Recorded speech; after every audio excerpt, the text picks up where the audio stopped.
Fund ഏതാണെന്നറിയില്ല.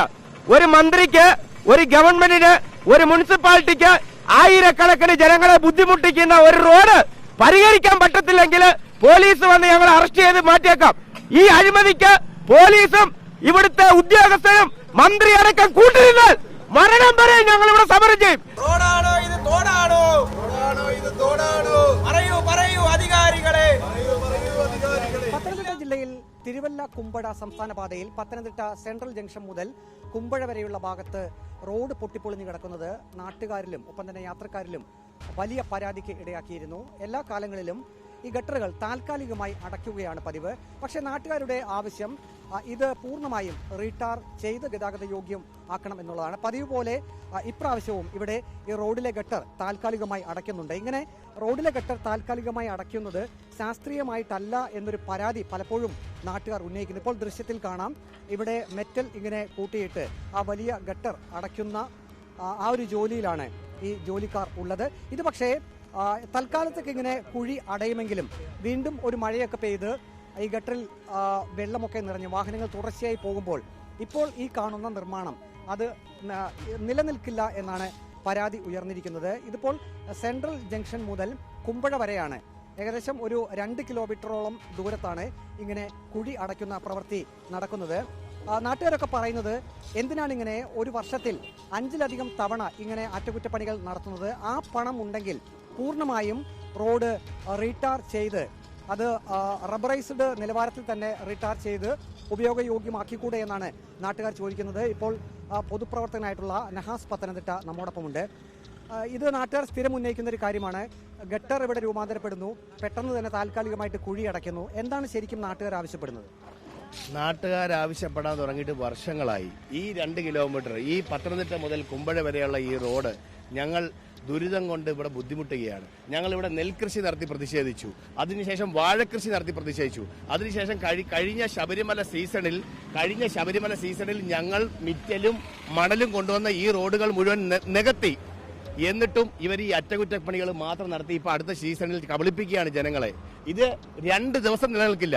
ഒരു മഴ പെയ്യുകയോ വല്ലതും ചെയ്തു കഴിഞ്ഞാൽ വീണ്ടും പഴയപടിയാകും. ഞങ്ങൾ നേരെ PWD ചെല്ലുമ്പോൾ അവർ പറയുന്നത് അവരുടെ കയ്യിൽ ഫണ്ടില്ല എന്നാണ് അവർ പറയുന്നത്. അവരുടെ തൽക്കാലത്തേന് വേണമെങ്കിൽ ഞങ്ങൾ പ്രതിഷേധിക്കുമ്പോൾ അവർ അറ്റകുറ്റപ്പണികൾ നടത്താമെന്ന് മാത്രമാണ് പറയുന്നത്.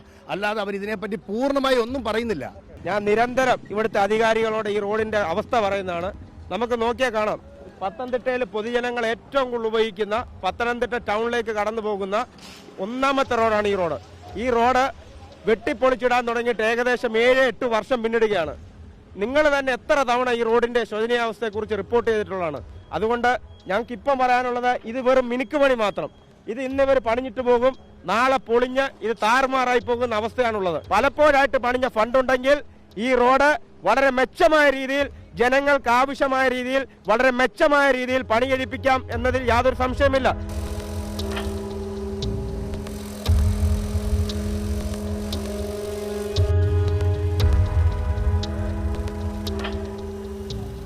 പത്തനംതിട്ട, കോന്നി, പുനലൂർ, തമിഴ്നാടുമായിട്ട് ബന്ധിപ്പിക്കുന്ന പ്രധാന പാതയാണ് ഈ പാത. ഈ പാത ശിവദാസൻ നായരുടെ കാലത്ത് കോടിക്കണക്കിന് രൂപ മുടക്കി ഇവിടുന്ന് കുമ്പഴയിൽ നിന്ന് തിരുവല്ല വരെ പണി പൂർത്തിയാക്കി BM&BC നിലവാരത്തിലേക്ക് ഉയർത്തി കേരളത്തിൽ ആദ്യമായിട്ട് കൊണ്ടുവന്ന പാതയാണ് ഈ പാത. ഈ പാത നശിച്ച് നാമാവിശേഷമായിട്ട് ഇന്ന് 7-8 കൊല്ലമായി. 7-8 കൊല്ലത്തിനിടയ്ക്ക് യൂത്ത് കോൺഗ്രസ് സമരം നടത്തി, KSU സമരം നടത്തി, കോൺഗ്രസിന്റെ മണ്ഡലം കമ്മിറ്റി സമരം നടത്തി. ആൾക്കാരെ പറ്റിക്കാൻ ഈ കഴിഞ്ഞു പോയ ഓണക്കാലം എല്ലാവർക്കും അറിയാം. ഓണക്കാലത്തൊക്കെ ഒരുപാട് വീട് ഇവിടെ പരിക്കുണ്ടായി.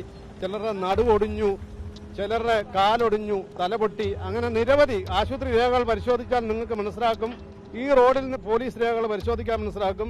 ഈ റോഡിൽ നിന്ന് വീണ് പരിക്കേറ്റ ഏകദേശം എന്റെ ഓർമ്മ ശരിയാണെങ്കിൽ 10-12 ദമ്പതിമാർ, സ്കൂൾ കുട്ടികൾ, കോളേജ് വിദ്യാർത്ഥികൾ, അധ്യാപകർ അടക്കമുള്ള പള്ളിയിലച്ഛൻ, നിങ്ങൾക്കറിയാം ഒരു പള്ളിയിലച്ഛൻ അപകടം ഉണ്ടായ കാര്യം അങ്ങനെ റോഡിൽ. അങ്ങനെ നിരവധിയായ ആൾക്കാർക്ക് പരിക്കേൽക്കുകയും ഒക്കെ ചെയ്ത മന്ത്രിയുടെ, ഇവിടുന്ന് ഒരു 10 മിനിറ്റ് നടന്നാൽ എത്താവുന്നതാണ് മന്ത്രി ജനിച്ചു വളർന്ന വീടുള്ളത്.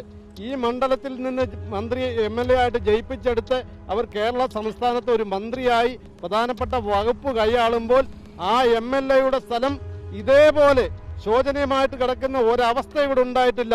കഴിഞ്ഞ ദിവസം ഇവിടെ നബിദിനം നടന്നു. ചെറിയ കുട്ടികൾ ഇതുവഴി പോയി. നിരവധി കുട്ടികൾ ഇവിടെ റോഡിൽ വീണു. ഞങ്ങളുടെ കുട്ടികൾ ഈ റോഡിൽ വീണ് അപകടമുണ്ടാവുന്നുണ്ട്. ഞങ്ങളുടെ മാതാപിതാക്കൾക്ക് അപകടമുണ്ടായിട്ടുണ്ട്. നൂറുകണക്കിന് ജനങ്ങൾ ഈ റോഡിന്റെ കാര്യത്തിൽ അപകടം വെച്ച് ബുദ്ധിമുട്ടുമ്പോൾ അവരുടെ കണ്ണിനെ അടപ്പിച്ചുകൊണ്ട് അഴിമതിയുടെ ടാറിങ് നടത്തി അവരെ മണ്ടന്മാരാക്കാൻ ഇവിടുത്തെ ഉദ്യോഗസ്ഥർ തയ്യാറാക്കിയാണ്. ഞങ്ങളുടെ ദേഹത്ത് ടാറൊഴിച്ചാലും ഞങ്ങളുടെ ദേഹത്തൂടെ ഇവിടെ എന്ത് ചെയ്താലും പോലീസ് വന്ന് ആക്രമിച്ചാലും ഞങ്ങൾ ഒരു പടി മാറത്തില്ല. കാരണം എന്താ അറിയാമോ? ഈ ജനങ്ങള് കഴിഞ്ഞ 8 വർഷം ഇവിടുത്തെ റോഡിന്റെ നിങ്ങൾ മനസ്സിലാക്കാം. രാവിലെ 9 മണി കഴിഞ്ഞാൽ ഇവിടെ തിരക്കാണ്. ഇവിടെ ഈ റോഡിലൂടെ ഓടുന്ന വണ്ടികൾക്കെല്ലാം മെയിൻ്റെനൻസ് വർക്കാണ്. ഒറ്റ പുത്തൻ വണ്ടി പോലും അല്ലെങ്കിൽ പഴയ വണ്ടി പോലും ഈ റോഡിൽ കൂടെ ഓടിക്കാൻ പറ്റാത്ത അവസ്ഥയാണ്. ഈ അറ്റകുറ്റപ്പണി നടത്താൻ അനുവദിക്കില്ല എന്നാണ് കോൺഗ്രസിന്റെയും ഒപ്പം തന്നെ യൂത്ത് കോൺഗ്രസിന്റെയും പ്രവർത്തകർ പറയുന്നത്. അവർ റോഡിലെ ഈ ഗട്ടറിൽ കിടന്നുകൊണ്ടാണ് പ്രതിഷേധിക്കുന്നത്. വീഡിയോ ജേർണലിസ്റ്റ് അജി കുടുംബനൊപ്പം reporter Praveen Purushothaman. In reporter, Pathanamthitta.